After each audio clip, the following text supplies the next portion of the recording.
Continuamos con el primer capítulo de Butler. Vamos con el apartado teorizar lo binario, lo unitario y más allá. Bien, Butler se pregunta, ¿se puede decir que en todas las culturas con diferencia sexual hay una superioridad masculina o patriarcado? Pues Butler nos va a decir que no, y que creer que sí es ciertamente imperialista o eurocéntrico. La crítica feminista o feminismo queer debe, cita, explicar las afirmaciones totalizadoras de una economía significante masculinista, pero también debe ser autocrítica respecto de las acciones totalizadoras del feminismo. De hecho, la principal autocrítica debe ser respecto del concepto homogeneizador de mujeres. La categoría de mujeres es normativa y excluyente, y se utiliza manteniendo intactas las dimensiones no marcadas de los privilegios de clase y raciales. Es decir, insistir en la coherencia y la unidad de la categoría de las mujeres ha negado, en efecto, la multitud de intersecciones culturales, sociales y políticas en que se construye el concepto concreto de mujeres. No hay que dar por sentado o partir de un concepto único de mujeres. Aquí entiendo que está tratando de saber si es necesario que exista una categoría firme y única de mujer para poder hacer política feminista. Así debería entenderse la identidad mujer como una coalición abierta entre, distintas posturas de lo que sea ser mujer, ¿no? De hecho, aquí lo dice ella. Dice, una coalición abierta creará identidades que alternadamente se instauren y abandonen en función de los objetos del momento, de los objetivos del momento. Se tratará de un conjunto abierto que permita múltiples coincidencias y discrepancias sin obediencia a un telos normativo de definición cerrada. Esto es bastante ambiguo, amplio y no se puede hacer política de esto, ¿no? Porque significaría que es un poco complicado, ¿no? Pero bueno, hacia aquí va, ¿no? Hacia la desustancialización de las mujeres y de los hombres. Vale, hemos acabado este apartado, seguimos. Identidad, sexo y la metafísica de la sustancia. Empezamos con una buena pregunta filosófica que empieza, ¿qué significado puede tener entonces la identidad? ¿Y cuál es la base de la presuposición de que las identidades son idénticas a sí mismas y que se mantienen a través del tiempo como iguales, unificadas e internamente coherentes? Claro, su idea es criticar los conceptos de mujer y hombre tradicionales. Se podrían cambiar. No existe el nacimiento como uno u otro. Pero entonces hay que eliminar, esto es lo interesante, la idea de que un hombre trans, aunque naciera como mujer, en verdad siempre fue un hombre, porque es un mismo esencialismo. La cuestión de, cita, ¿qué es lo que establece la identidad personal dentro de los estudios filosóficos? Casi siempre se centra en la pregunta de qué aspecto interno de la persona determina la continuidad o la propia identidad de una persona a través del tiempo. Serían aspectos tanto físicos como psicológicos. Pero bueno, cabe preguntarse inmediatamente, ¿qué funciones tienen sobre la identidad las prácticas normativas y reguladoras de género que se dan socialmente? ¿No será entonces que la identidad es un ideal normativo más que un aspecto descriptivo? ¿No será pues que las personas no son idénticas a sí mismas y que la identidad, el hecho de que alguien sea algo, esa propia identidad, ya es un aspecto más filosóficamente naturalizado del género? Me refiero a la identidad de género, obviamente. Y bueno, incluso si nos referimos a nivel de poder, la identidad como algo estable también sería una estructura del poder y en este caso del individualismo, ¿no? Entonces dice, bueno, si llevar el pelo largo, usar falda y pintarse las uñas determinan la identidad de ser mujer, entonces la identidad mujer no existe antes de las normas, sino con las normas mismas, pero se postula como una sustancia existente previamente. Esto es muy interesante. La identidad no existe antes de las normas. Si tú quitas las normas, ¿qué es ser mujer? ¿No? Si tú quitas las prácticas reguladoras de género, ¿qué es ser mujer? Y además, antes de esas prácticas reguladoras no hay nada de ser mujer, incluyendo dentro de las prácticas reguladoras el sexo. Este sería un buen punto para reflexionar, que sería decir, sin las prácticas reguladoras y normativas, entre las que también está el sexo, no hay mujeres no hay mujeres. No hay mujer antes de la práctica. Claro. Por tanto, la identidad no existe independientemente de las prácticas normativas. O, mejor dicho, más allá del sexo, del género. Vale. Dice ahora Butler, existen por tanto géneros que son inteligibles. Como entendiendo género ya sabemos como la interpretación cultural de un cuerpo. Entonces, hay interpretaciones culturales que son inteligibles y por tanto hay personas que pueden ser algo, pueden tener una identidad de género inteligible y otras identidades de género que no son inteligibles. Esto es aquello, o sea, existen géneros inteligibles. Esto es, aquellos entre los que existe una coherencia y continuidad entre sexo biológico, género, deseo y práctica sexual. Por tanto, el género inteligible, un cuerpo interpretable de forma inteligible, es, o sea, perdón, la condición de posibilidad de un género inteligible es la coherencia y continuidad entre sexo, género, deseo y práctica sexual. Por tanto, esto es una práctica reguladora. Lo voy a escribir esto. Claro, es interesante esto, ¿no? Como incluso también diríamos que las condiciones de posibilidad de un género que dan lugar a un género inteligible, pero si incluso luego Butler dirá que también el género inteligible es la condición de la humanidad inteligible. No hay humano sin género, y si el género tenga género no es humano, básicamente. Por tanto, la práctica reguladora que condiciona la humanidad, quién es humano y quién no, qué vida es válida y qué vida no lo es aquella que tiene una coherencia y una continuidad entre el sexo, género, deseo y práctica. Entonces, ¿qué pasa cuando no hay coherencia? Pues entonces que se queda fuera de las condiciones. Entonces queda al margen, como algo prohibido, pero también como algo producido, ya lo sabemos. Fuera de la ley también es dentro de otra ley, dentro de la ley prohibitiva. O sea, me refiero, la ley prohíbe y produce, ¿no? Y esa producción está realizada por aquellos en que han puesto la ley, esos conservadores que pretenden conservar la coherencia como la condición de posibilidad del género inteligible. Y así se produce al homosexual, al transexual, al sodomita, etc. Son términos que no son creados nunca por ellos mismos, sino por los heterosexuales, cisexuales, coitocentristas, etc. Así, la existencia de estas desviaciones revela que los géneros inteligibles son una producción normativa y no una realidad objetiva. Porque si fuera una realidad objetiva, no tendría, digamos, ningún tipo de prohibición. Digo aquí, acabo de poner, la marginación. Bueno, perdón, si los homosexuales, los transexuales o los sodomitas fueran solamente otra realidad objetiva más, como lo es a priori, al parecer, la heterosexualidad, entonces nunca se hubiera prohibido o ilegalizado. Es decir, la marginación de los que no entran en las condiciones de posibilidad de un género inteligible demuestra la esencia normativa de los géneros inteligibles. No es una descripción simplemente, sino que es una norma. Vale. Esto es lo mismo que también utiliza Deleuze cuando habla sobre los simulacros. Es un término que extrae de Platón para describir aquellos entes sensibles malformados, erróneos, que no entran dentro del canon de ente sensible, al participar como mal o incompletamente de la idea. Por ejemplo, la idea de hombre, ¿no? En Platón, pues tendría una participación en un ente sensible, por ejemplo, Sócrates. Sócrates participaría coherentemente, correctamente, por mímesis con la idea.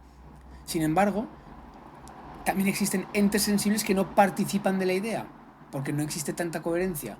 Por ejemplo, un homosexual, un loco, un sodomita, y esos no serían ni siquiera humanos, sino simulacros de humanos.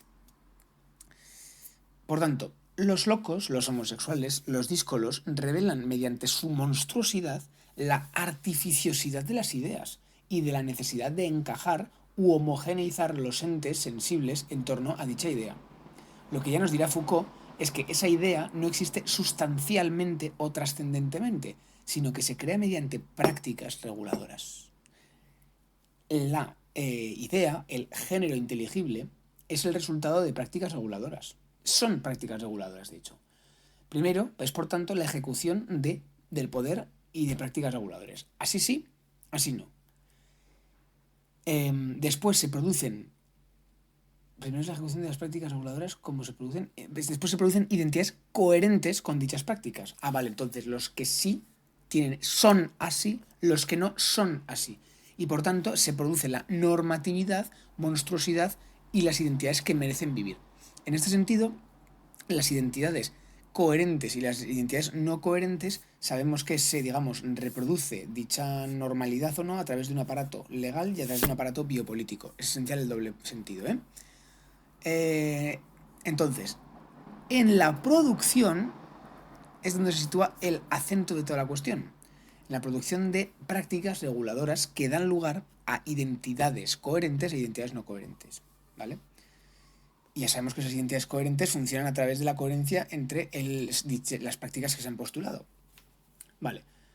Entonces los hombres y las mujeres estables, uniformes y continuos son producidos por las prácticas regulativas que obligan a comportarse como hombres o mujeres estables, uniformes y continuos. Pero no es que se nazca así, sino que existen unas prácticas que si tú las sigues, entonces te construirás la identidad coherente, la identidad correcta, ¿verdad?, de hombre o mujer estable. Pero no es que tú ya nazcas como hombre o mujer estable, sino que debes cumplir con ciertas prácticas. Eso es esencial, ¿verdad? Por tanto, ser hombre o ser mujer es el resultado de una práctica, de cumplir con unas prácticas.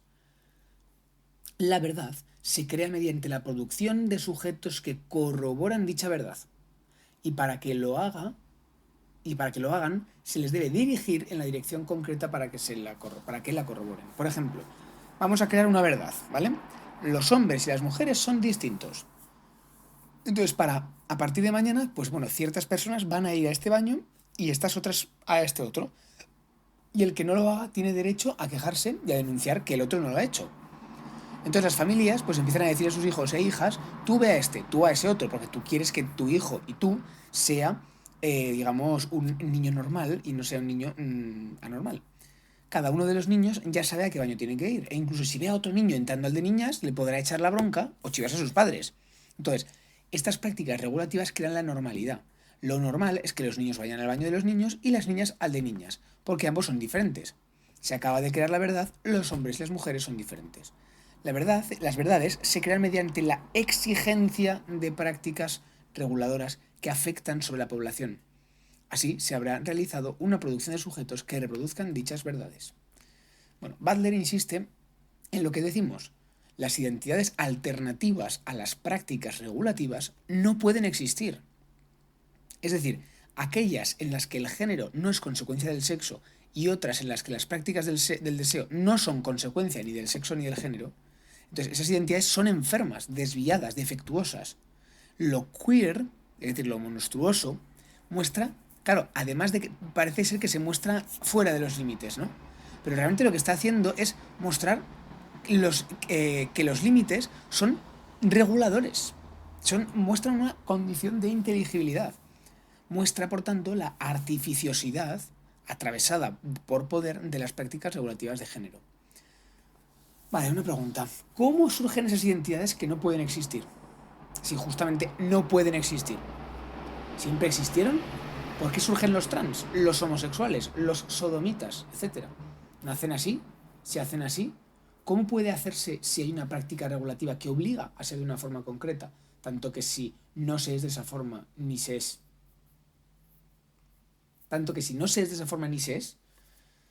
Tiene esta frase que la idea es buena. Dice, la identidad es un efecto de las prácticas discursivas. Esto es fundamental. Porque además es esencial que la crítica que está haciendo aquí Butler no solamente es una crítica a la identidad de género o al concepto del género o la sexualidad, sino que también está haciendo una crítica al concepto de identidad. Bien, o sea, la identidad como algo previo a lo lingüístico, como algo que se da en la realidad y que el lenguaje únicamente viene a denotar, a mostrar, es una ficción. Realmente la identidad siempre está producida desde un marco discursivo. Y por tanto es una interpretación cultural y por tanto es, poder, básicamente.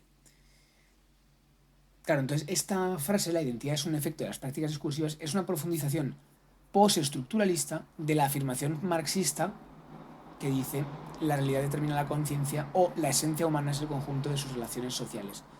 Básicamente, el siguiente nivel de Marx en las tesis sexta sobre Feuerbach es esta idea postestructuralista, ¿no?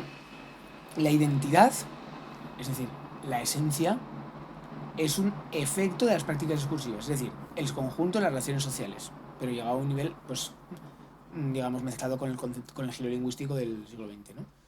Vale.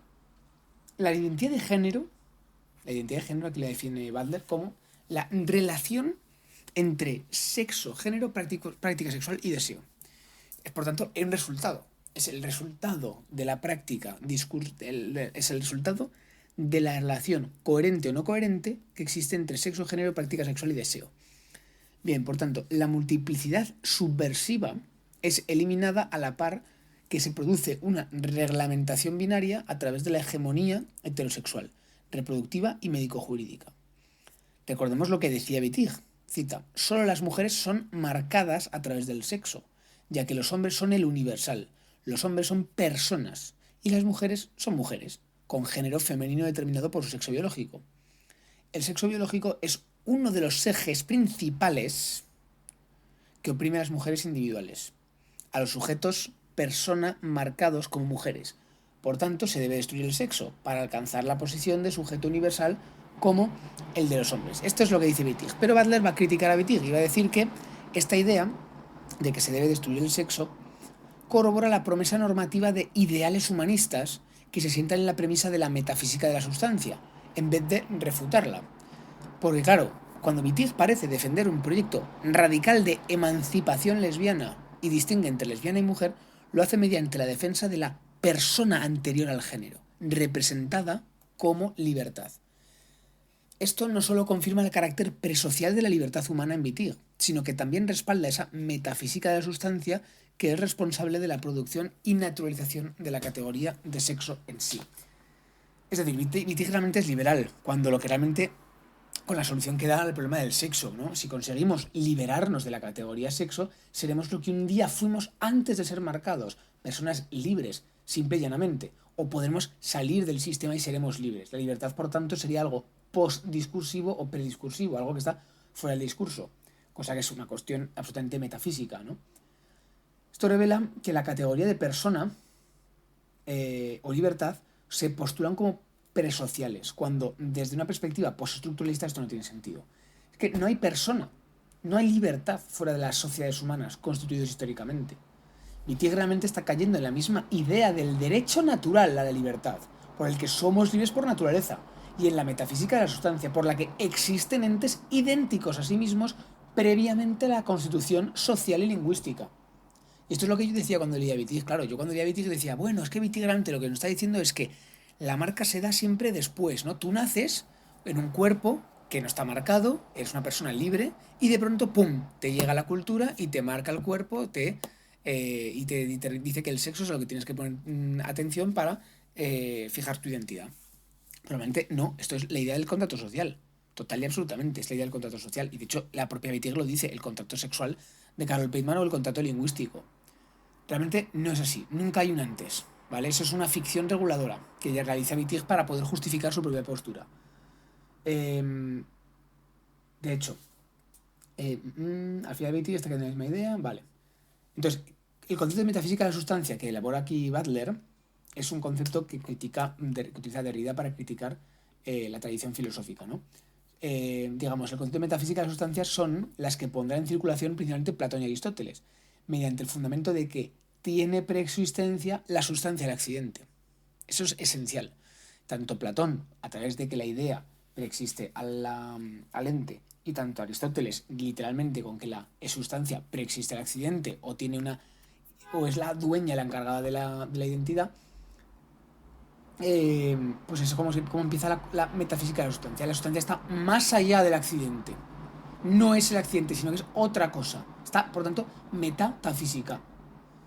Entonces, la idea de que la preexistencia de la sustancia del accidente, tanto Platón como Aristóteles, tiene una explicación, digamos, gramatical, lingüística, que ellos mismos atendieron, principalmente Aristóteles. Digamos, la explicación, la formulación gramatical por la que el sujeto debe tener una existencia independiente previa al predicado en una oración. Si nos damos cuenta cuando decimos Nacho es calvo, Nacho es blanco, podemos distinguir entre sujeto y predicado, donde la identidad, sujeto, Nacho, sería como algo previo sobre lo que recaen. Entonces, es decir, este análisis lingüístico que el propio Aristóteles realiza para elaborar su teoría de la sustancia es la que va a generar la consecuencia de la metafísica de la sustancia. ¿Verdad? Cita de Aristóteles, cita de Butler. La crítica de la metafísica de la sustancia conlleva una crítica de la noción misma de la persona psicológica como cosa sustantiva. ¿Verdad? Vale, esta es una de las tareas claves ejecutadas también por Nietzsche, pero a mi juicio de una forma primitiva por Hume, al criticar la idea de sustancia de Descartes mediante su empirismo. Un apunte rápido. Me pregunto aquí, si para Butler no existen las personas y para Irigaray no existen ni los hombres y las mujeres fuera de un discurso, entonces, ¿quién ha creado el discurso? Esta también es una pregunta que ahora mismo me doy cuenta de que expresa de la metafísica de la sustancia. El creador está ex nihilo, está fuera, de la nada. Sin embargo, la respuesta postestructuralista nos dirá, no hay personas, hombres o mujeres, pero sí hay cuerpos. Falso. También va a desmontar lo de los cuerpos. Los cuerpos también están atravesados con fuerza o potencia que actúan siguiendo a Spinoza Nietzsche. Esto no es verdad. Los cuerpos luchan por ejercer su dominio y afirmar su vida, su realidad ontológica, por tanto crean mecanismos de coerción y dominación cada vez más útiles. Uno de ellos es la producción de sujetos bajo unas prácticas reguladoras que establecen lo que es normal. Al final, todo pasa por la crítica a la idea de sustancia. Esto sí es esencial. Lo que critica Butler no es que existan cuerpos humanos. Obviamente sí existen, sino las categorías psicológicas propias de la lógica de la sustancia. El yo, la persona, el individuo. Todo esto proviene de la gramática y la lógica del sujeto y predicado que usaron Platón y Aristóteles. Aquí lo dice Butler claramente. Dice, la fe en la gramática solamente comunica la voluntad de ser la causa de los pensamientos propios. El sujeto, el yo, el individuo son tan solo falsos conceptos, pues convierten las unidades ficticias en sustancias, cuyo origen es exclusivamente una realidad lingüística. Todas las categorías psicológicas proceden de la ilusión de una identidad sustancial determinada en el lenguaje. Las categorías gramaticales, sujeto y predicado, llevaron a Descartes a postular la tesis de que un yo es el sujeto idéntico y persistente con el predicado que piensa. Esta frase resume la continuidad sexo-género, género que piensa. Esto es muy importante y hay que aclararlo bien, ¿eh? Es decir, todo al final, nosotros, la forma en la que hablamos, un sujeto y un predicado, la forma en la que hablamos, nos hace creer que el sujeto tiene realidad sustancial, la realidad real. Pero en verdad, el sujeto es una ficción, es una unidad ficticia, perdón. O sea, existe, pero postularlo como una unidad es algo ficticio. Y más aún, es una unidad más aún se convierte en ficticio cuando se sustancializa y se le da un carácter psicológico. Entonces, de yo, alma, persona, individuo, etc. Por tanto, todas las categorías psicológicas, yo, alma, persona, individuo, son al final más que efectos de la sustancialización del lenguaje, sustancialización del sujeto lingüístico, exactamente. ¿Vale? Entonces, vamos a ver ahora esta frase que resume la continuidad sexo-género-deseo. Una persona es de un género y lo es en virtud de su sexo, su sentido psíquico del yo y diferentes expresiones de ese yo psíquico, entre las cuales está el deseo sexual. Esta es la forma, digamos, de pensar de un conservador. Butler expone que en un sentido prefeminista conservador, sexo y género se confunden. Uno es del género en virtud del sexo que tiene. Solo te sientes mujer si eres mujer. Y aún más, solo te sientes mujer si no te sientes hombre. Y solo eres hombre si no eres, solo eres mujer si no eres hombre. Se refuerza pues el binarismo. Recordemos que para Butler la identidad de género se refiere a sexo, género y deseo, por lo que, para que haya coherencia y unidad interna en cualquier identidad de género, se debe presuponer el binarismo o heterosexualidad. No hay unidad, coherencia en la identidad de género si no es dentro del binarismo. Eres de un sexo u otro, de un género u otro, y te gusta uno u otro. Es decir, esa es la clave de la matriz heterosexual, ¿no? que es la condición de inteligibilidad, al fin y al cabo, del género y de la humanidad. No hay nada fuera del matriz heterosexual. La relación entre sexo, género y deseo es causal. El sexo causa al género y el género al deseo, ¿no? Yo tengo un sexo, interpreto mi sexo en base a que soy un hombre y por tanto tengo que comportarme como un hombre, género, y encima como soy hombre, porque tengo pene, me gustan las mujeres. Entonces, y además, esto de que es causal y expresiva, porque se entiende que el deseo, sé que me gustan las mujeres, expresa mi género. Es decir, la interpretación cultural que hago sobre mi cuerpo, la interpretación que hago sobre mi cuerpo, de cómo me comporto y demás, y expresa mi sexo, ¿verdad? Es las dos formas de entenderlo, como causa y como expresión. Vale, entonces la unidad de la identidad de género, ¿vale? De estos tres conceptos, es realmente una unidad metafísica. Metafísica. Pero se hace creer que se conoce realmente y que se manifiesta de forma evidente por el deseo. Es decir, entender la coherencia de la identidad de género no es algo real, sino que es algo que se postula como sustancial, pero solamente es lo que está dentro de un marco normativo. Está dentro de un marco normativo. Instituir una heterosexualidad obligatoria y naturalizada requiere al género como una relación binaria, en la que el término masculino se distingue del femenino, y esta diferenciación se consigue mediante las prácticas del deseo heterosexual. El hecho de establecer una distinción entre los dos momentos opuestos redunda en la consolidación de cada término y la respectiva coherencia interna, sexo, género y deseo. Aquí Butler, aquí lo dice bastante claro, dice: la heterogeneidad sexual, que realmente está impedida por una heterosexualidad naturalizada, la heterogeneidad sexual contiene una crítica de la metafísica de la sustancia en la medida en que penetra en las categorías identitarias del sexo. Es decir, si no fuera por el binarismo, no habría dos sexos, sino múltiples. Realmente esto yo creo que también, bueno, no sé si lo criticaría, porque yo creo, bueno, luego creo que sí que lo critica esto con Kristeva, creo, pero bueno, yo lo que sí que quiero decir es que no hay binarismo sino dentro, perdón, no hay dos sexos sino dentro de un marco regulativo. Entonces, es la metafísica de la sustancia la que presupone que necesariamente hay dos sexos. Haya dos sexos, ya que hay dos géneros, porque el deseo se da de uno hacia otro. Recordemos que para Butler el deseo es lo primero, lo que refleja el género y el sexo finalmente. Por tanto, el deseo heterosexual es la manifestación de una diferencia sexual preexistente. Por tanto, si se eliminara el binarismo y se dejara el deseo como es, múltiple, habría múltiples sexos. No sé si es tan cierto, ¿eh? Yo creo que esto... No sé si del todo, pero bueno.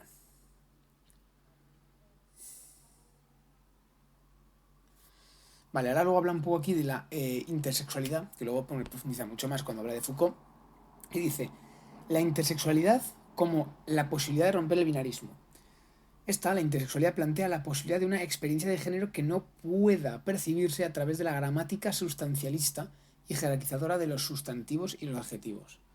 Foucault, en el texto sobre Herculín, un intersexual, propone una ontología de atributos accidentales que muestra que la demanda de la identidad es un principio culturalmente limitado de orden y jerarquía, una ficción reguladora.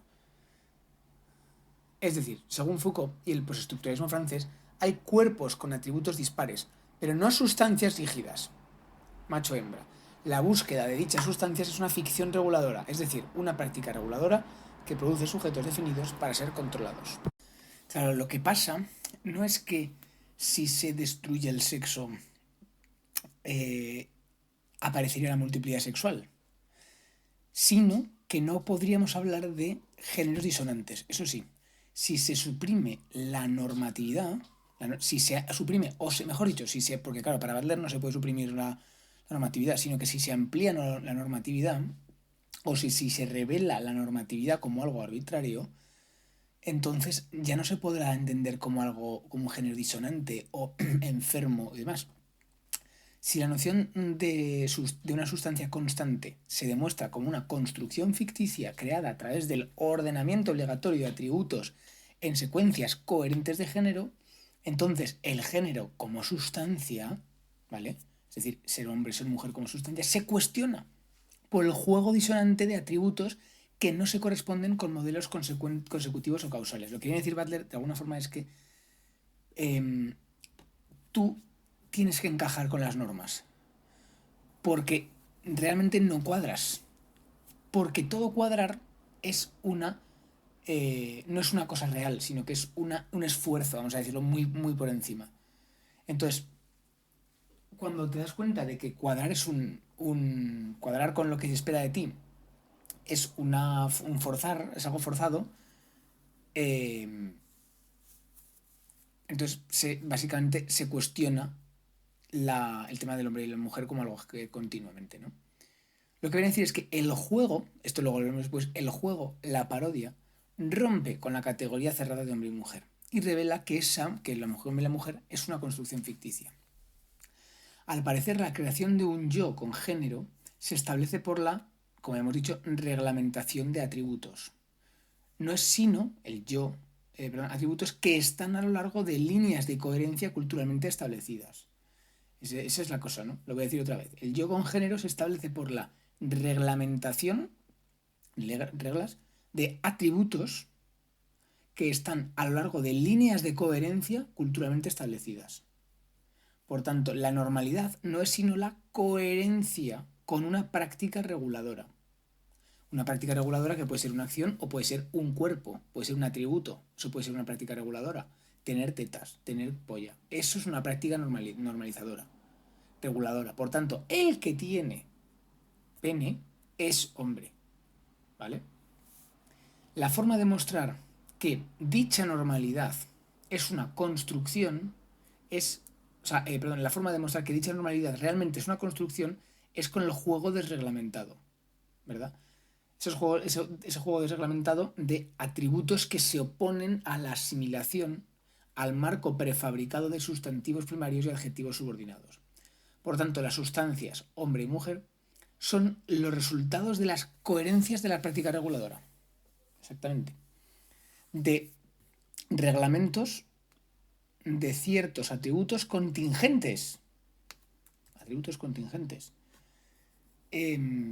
Así las sustancias son necesariamente superfluas, ¿no? Las sustancias y el género de dichas sustancias no son entes con existencia propia, sino los resultados de una performatividad, de una coherencia, de una práctica reguladora.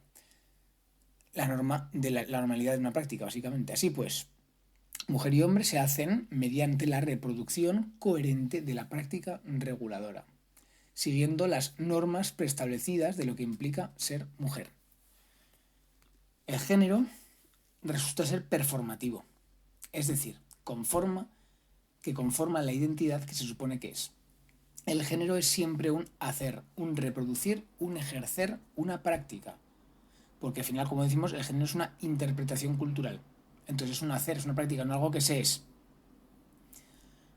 No se da en el sujeto de forma preexistente. Solo está el hacer. Solo está la interpretación cultural del género, del cuerpo. Solo está el actuar como mujer. Solo está el performar como mujer. Solo está el actuar dentro de la práctica reguladora. Pero no se puede ser así sustancialmente, ¿vale? No hay un sujeto detrás del hacer, como ya decía Nietzsche, ¿vale? Por tanto, no existe una identidad de género detrás de las expresiones de género. La identidad se construye performativamente por las mismas expresiones, pero se postulan esas expresiones como resultados de la identidad. Uno es hombre porque además se siente hombre, cosa que eso ya es una patochada de la hostia, y en tanto eso performa con una expresión de género determinada, que es básicamente la misma idea de sexo-género, la misma idea de la continuidad de sexo-género, ¿vale? Por tanto, lo que pretende ser algo muy revolucionario de la ideología de género actual es algo absolutamente conservador. La identidad de género causa una expresión de género. cuando sabemos que no tiene nada que ver con eso. ¿Verdad? Aquí lo que viene a decir Butler es algo muy profundo. Muy profundo. Solo hay expresión de género. Solo hay práctica dentro de una de una normatividad. Y eso es el género. ¿Vale? Vale, entonces. No se trata pues de desidentificarse, de eliminar las identidades sustanciales. Perdón, se trata de eso justamente, de desidentificarse, de eliminar las identidades sustanciales, claro. ¿Vale? Sin embargo, lo que pasa es que la filosofía queer actual que no hace la función de desidentificación, sino que lo que hace es multiplicar las identidades sustanciales. Esta es mi principal tesis. Multiplica las identidades sustanciales. Así está la identidad del bi, del trans, del homosexual, del pansexual, del asexual, etc.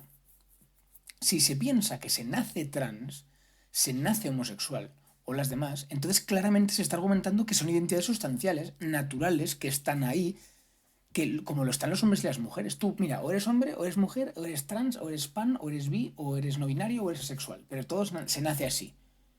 Y es como, realmente no. Realmente esto son identidades producidas dentro de prácticas normativas. No se es hombre o mujer fuera de la práctica. Si tú eliminas la práctica normativa, la expresión de género, no hay nada. No hay nada. Por tanto, no hay sujeto detrás del hacer. No hay sustancia detrás del hacer. Por tanto, se están ejecutando el plan en un camino opuesto. No se está desnaturalizando las ideas ya existentes, sino aún peor, es que se están multiplicando las identidades comprendidas como naturales, que tendrían que reducirse, pero están multiplicando. Todo esto ocurre porque aún no se ha asumido, esta es la tesis muy clave para mí, no se ha asumido que el sujeto no existe como entidad preexistente. ¿Y por qué no se ha asumido que el sujeto no existe como entidad preexistente? ¿Por qué no se ha asumido todavía que solo hay hacer y no hay sujeto que haga? No se quiere eliminar el sujeto individual que decide, que es lo que es, porque es el eje fundamental del liberalismo y del capitalismo. Ese individuo que está continuamente decidiendo libremente y que tiene un mercado libre a su disposición, que está conformado por otros individuos libres que determinan lo que los individuos libres desean y estos lo producen, para comprar lo que uno realmente más concuerda con lo que él es, ¿vale? Este individuo es el eje fundamental del capitalismo. Si tú mandas a tomar por saco este sujeto, te cargas el capitalismo. Por tanto, la sociología queer no representa la filosofía queer. La sociología queer me refiero con el Irene Montero. ¿Vale? La filosofía queer quiere desnaturalizar. Pero sin embargo esto está multiplicando la naturalización. La multiplicación de identidades, banderas, formas de ser, canales de música, etc., es aprovechada directamente por el capitalismo como mercado de identidades. El capitalismo se ha dado cuenta de que la mercancía es más comprable, es más efectiva cuando se compran identidades. Cuando se venden y se compran identidades. Esas identidades deben ser identidades sustanciales, porque además de que son más fáciles de entender, ha nacido así, pobrecito mío, ¿qué le vamos a hacer? Ha nacido así, es así, ya está. Muy fácil, es algo fácil de entender. Además, sí parece ser que, bueno, ya la ciencia lo dirá, porque la ciencia sabe mucho y yo no sé nada. Entonces, eso perfectamente concuerda con el capitalismo de la idea del sujeto libre que decide. Entonces, el sujeto libre que decide comprar lo que más le representa sigue intacto. Del mismo modo que Butler pone en cuestión que el feminismo haya homogeneizado a la mujer y haya reforzado la identidad sustancial de la mujer, y que eso lleva a producir lo que cree meramente representar la mujer, hay que poner en cuestión el feminismo queer actual que produce lo que dice representar. Y en esa producción del trans, del bi, del pan, del a, del inter, etc., hay una forma de ser, una idea que ha sido dispuesta como mercancía para ser comprada. Y esto es intención interesantísimo, porque esa producción de la persona se hace de nuevo a través de prácticas normativas. De prácticas normativas. Entonces no existe el trans fuera. de la matriz heterosexual. El trans, además, implica una transición de un punto A a un punto B. Si tú eliminas... El trans no es de más que reproducir. Es lo mismo. De hecho, es que el trans es la figura perfecta para un liberal. Porque es aquel el que actúa libremente y digamos, se impone ante la... se emancipa, ¿no? del Estado y determina su identidad, ¿vale? Eh, los objetos son insuficientes para crear identidades. Lo que ahora se debe vender son las identidades mismas. Pretendiendo ser una filosofía emancipadora, está resultando ser un movimiento que reproduce el sistema, pues no se toma en serio el pilar principal de la filosofía de Butler, que es la destrucción del sujeto sustancial, sino que se reproduce. Y como decimos, no toca para nada ni el sujeto, ni la sustancialidad, ni el sujeto sustancial, ni toca para nada el marco binario. No lo toca. Lo trans no lo toca. Ni lo bi tampoco. Lo bi lo reproduce. Ni lo pan, ni lo a, ni lo inter. Lo inter quizás sí. Lo inter sí, perdón. Ya lo veremos después. Pero lo trans no. Bueno, como la propia Butler sostiene, el feminismo radical no elimina la identidad sustancial de la mujer, obviamente, sino que la reafirma. Expone la necesidad de un hacedor detrás de la acción revolucionaria, la mujer, que tiene existencia previa a la acción y que causa la acción. Se es mujer y luego se actúa como mujer. ¿Bien? Entonces, el feminismo radical es contradictorio en este punto. Presupone un sujeto previo a la acción. Mientras que para Butler no hay sujeto detrás de la acción. Solo hay acción. Acción dentro de un marco normativo. Que crea la identidad posteriori. Según si tú eres coherente o no coherente con esa práctica. La identidad siempre es consecuencia de llevar a cabo no la práctica normativa. Si tú no la llevas a cabo, no eres eso. Si la llevas a cabo, sí. ¿Vale? Y llevar a cabo la práctica normativa ejerce una violencia absoluta sobre los sujetos para encajar o no en esa identidad. ¿Vale? En Wittig encontramos una crítica a la idea de sustancia mujer. Por eso es un texto proto-queer.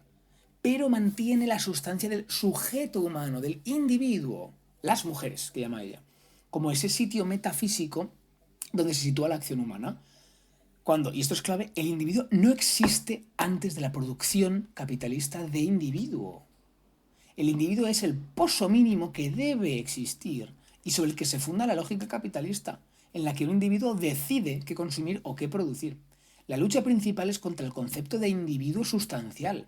La lucha feminista es anticapitalista esencialmente. Pero el capital es un enemigo fuerte que se aprovecha de cada conquista, pues sabe usar las armas que se tiran contra él para seguir reproduciéndose.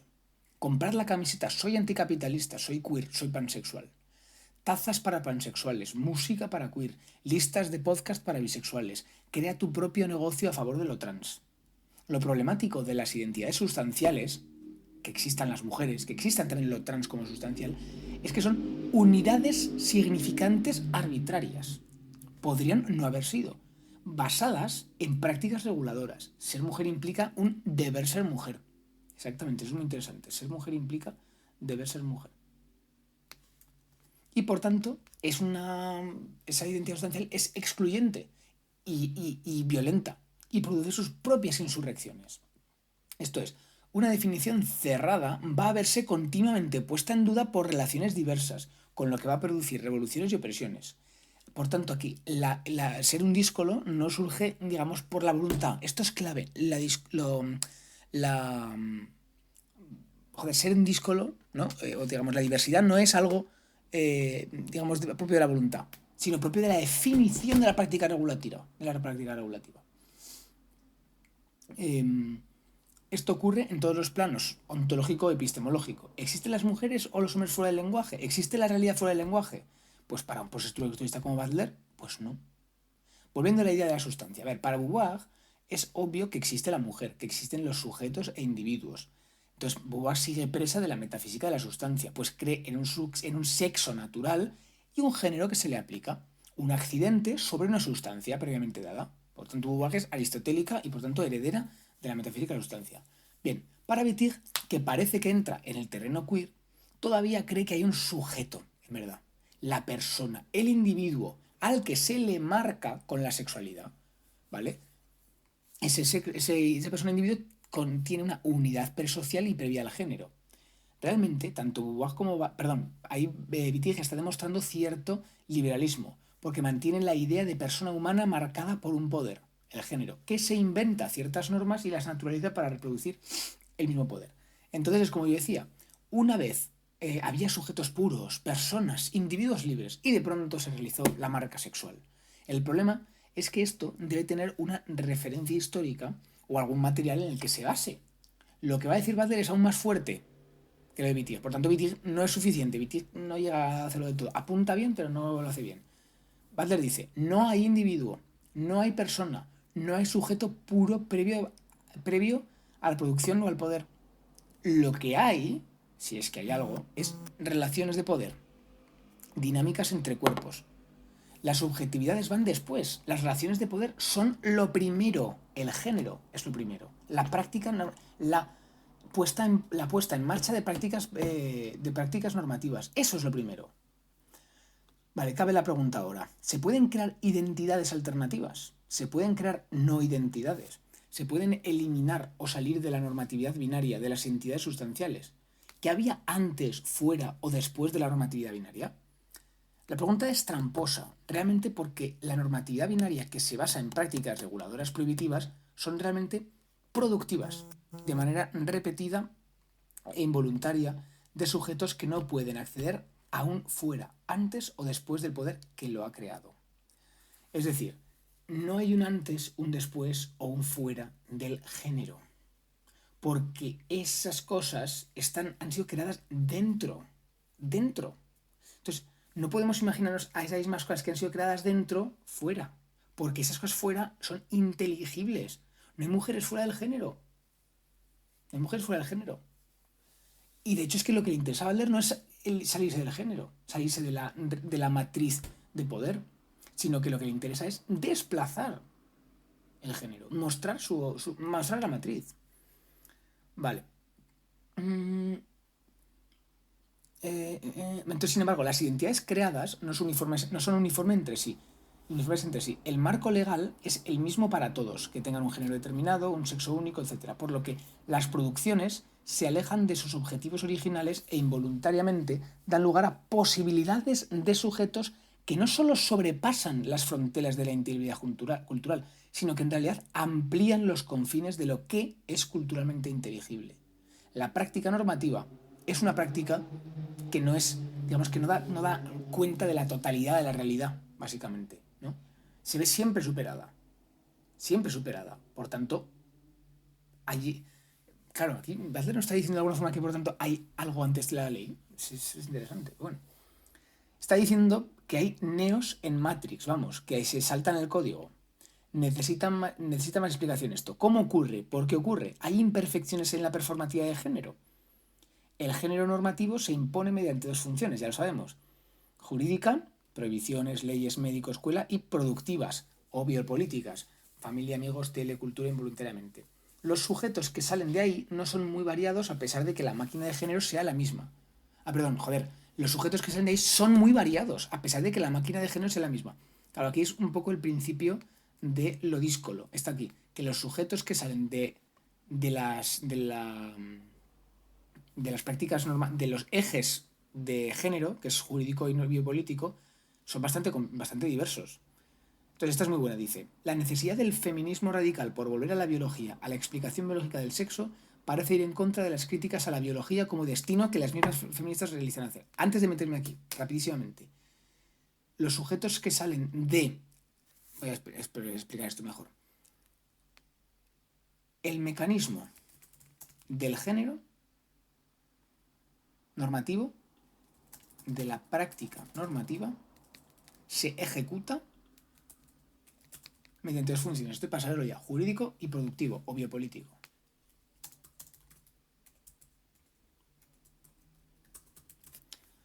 Vale, y luego la crítica que hagamos de hacer al feminismo radical, ¿no? Vale, entonces, para Wollstonecraft, para Beauvoir, la biología no es causa del comportamiento y por tanto no tiene nada que decir. No hay correlación. Entonces, ¿por qué luego lo que justamente justifica y define lo que es una mujer es la misma biología? El sexo. Es decir, aquello que no tiene nada que decir en lo que una mujer es, luego sí tiene algo que decir en lo que una mujer es. Esto sería interesante. Bueno, volvemos un momento a lo del poder. Dice, no hay nada fuera, nada antes o nada después del poder.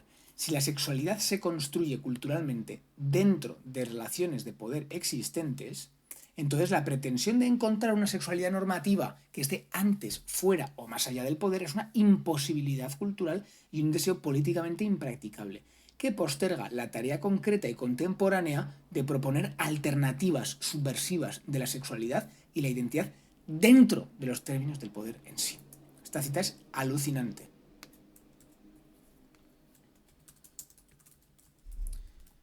Vale. Operar dentro del poder implica la posibilidad de repetir las normatividades o de desplazar la normatividad sin reforzarla. ¿Nos damos cuenta de esto? Operar dentro del poder implica repetir o desplazar. Es curioso cómo dice que de hacer esto mediante, dice, la operación subversiva de las identificaciones, las cuales son ineludibles en el campo de la sexualidad. ¿Está diciendo que no podemos desidentificarnos en el campo de la sexualidad? ¿No sigue cualquier identidad, incluso si fuera subversiva, presa de la metafísica de la sustancia y del individualismo que reproduce el capitalismo? De alguna forma expone que si las identidades todas son fantasmas, es decir, ideas falsas, quizá exista alguna identidad que exprese y demuestre a las demás que las identidades son falsas, e incluso dicha identidad. Entiendo que aquí, por ejemplo, los no binarios son identidades que demuestran que las identidades hombre-mujer son construidas y no naturales. Pero entonces la identidad no binaria también es construida. Sí, claro, no se nace con ella. Vamos a ver. ¿Existen formas de repetición que no sean la simple imitación, reproducción y consiguiente la consolidación de la ley? Esta también es la pregunta clave. ¿Existe la subversión? No se puede decir únicamente desidentifiquémonos. Pues es algo imposible, ya que implica salir de Matrix, salirse del poder. Lo único posible sería construir una identidad que manifestara abiertamente que estamos en Matrix. Es decir, que revelara la contingencia y la arbitrariedad de todas las identidades.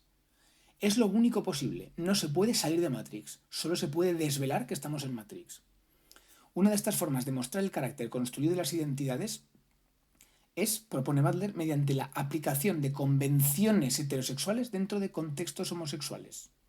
Cita, la repetición de construcciones heterosexuales dentro de la cultura sexuales gay y hetero bien puede ser el punto de partida inevitable de la desnaturalización y la movilización de las categorías de género. La reproducción de estas construcciones en marcos no heterosexuales pone de manifiesto el carácter completamente construido del supuesto original heterosexual. Así pues, gay no es a hetero lo que copia es original, sino lo que copia es a copia. Por ejemplo, que se puedan casar los gays revela que no hay nada natural en ser heterosexual. Muy interesante, aplicar conductas o prácticas donde no corresponden a priori para demostrar que tampoco corresponden necesariamente al primer lugar, sino que simplemente es una mera práctica que produce subjetividades e identidades. Frase de resumen. La unidad de género, ser hombre o ser mujer, es la consecuencia de una práctica reguladora que intenta uniformar la identidad de género mediante una heterosexualidad obligatoria. ¿Vale? La práctica reguladora consiste en excluir toda relación equivalente entre homosexual y heterosexual. La práctica es una producción excluyente entre lo homo y lo hetero. Los hombres se parecen a hombres, pero no les gustan los hombres. Y lo mismo con las mujeres, lo cual reproduce la diferencia sexual. Recordemos que la práctica reguladora que ejerce recordemos que la práctica reguladora se ejerce desde un eje legal y otro productivo. La legitimidad de la práctica reguladora y por tanto de la diferencia sexual es la repetición. Aquí ya lo empieza diciendo. Para evitar esto, no se trata de detener la repetición de la práctica reguladora, porque esto es imposible, sino de realizar una repetición subversiva que cuestione la práctica reguladora de la identidad. Se asume que la producción y reproducción, o la repetición, básicamente, que es lo mismo, es el mecanismo de funcionamiento de las sociedades humanas con respecto a las identidades. Por esto la sociedad es máquina, al final es del es. Por tanto, no se trata de dejar de crear identidades, sino de crear identidades que demuestren lo absurdo y contingente de las identidades dominantes. Aquí Butler ha dejado el plano teórico nietzscheano de la desidentificación para pasar a un plano práctico a través de la performatividad de identidades subversivas como método de desidentificación. El problema es que esto no es lo que está ocurriendo, como decimos. Lo que propone Butler es que se creen identidades absurdas, raras, contrarias a la norma, para cuestionar la norma y desmontar su supuesta naturalidad. Pero lo que está pasando es que se están creando más identidades naturalizadas que no ponen en cuestión la metafísica de la sustancia, sino que la están ampliando. Lo dicho, si no se puede apelar a la persona, sujeto, puro, prediscursivo o que evite la práctica reguladora, entonces, ¿qué determina la posibilidad de inversión, subversión dentro de los términos de una identidad? Es decir, si las condiciones de posibilidad de la identidad condicionan a una identidad a que esté dentro de lo masculino o lo femenino, ¿cómo puede haber identidades que se salgan, subviertan las condiciones de posibilidad? Si todo ocurre dentro de los límites, ¿cómo puede alguien tener otras características que las que marcan los límites? Bueno, ya lo hemos dicho un rato antes, lo que produce no es igual, ¿no? Sino que revela claramente la limitación de la marca, de la práctica, perdón, de la norma. Que algo sea construido culturalmente no significa que sea falso. Es muy real la creencia de que el sexo es natural, solo que está construido culturalmente pero se hace pasar por natural. Bueno, la idea es entender la producción discursiva que hace aceptable esta... Bueno, seguimos. Mujer es un convertirse, acabamos ya, un construirse del que no puede decirse que tenga un inicio o un final. La teoría de Butler deconstruirá la apariencia sustantiva del género en sus acciones constitutivas y situará esos actos dentro de los marcos obligatorios establecidos por las diferentes fuerzas que supervisan la apariencia social del género. Revelar los actos contingentes que crean la apariencia de una necesidad naturalista, buenísima frase, es un trabajo que ahora asume la carga adicional de enseñar cómo la noción misma del sujeto permite opciones que antes habían quedado relegadas forzosamente por las diferentes reificaciones del género. Hay que recordar esto, la univocidad del sexo, la coherencia interna del género y el marco binario para sexo y género son ficciones reguladoras que refuerzan y naturalizan los regímenes de poder convergentes de la opresión masculina y heterosexista. El sexo ya no se puede considerar una verdad interior de disposiciones e identidad. Se argumentará que el sexo es una significación performativamente realizada y por tanto no es, y que al desembarazarse de su interioridad y superficie naturalizadas puede provocar la proliferación paródica y la interacción subversiva de significados con género.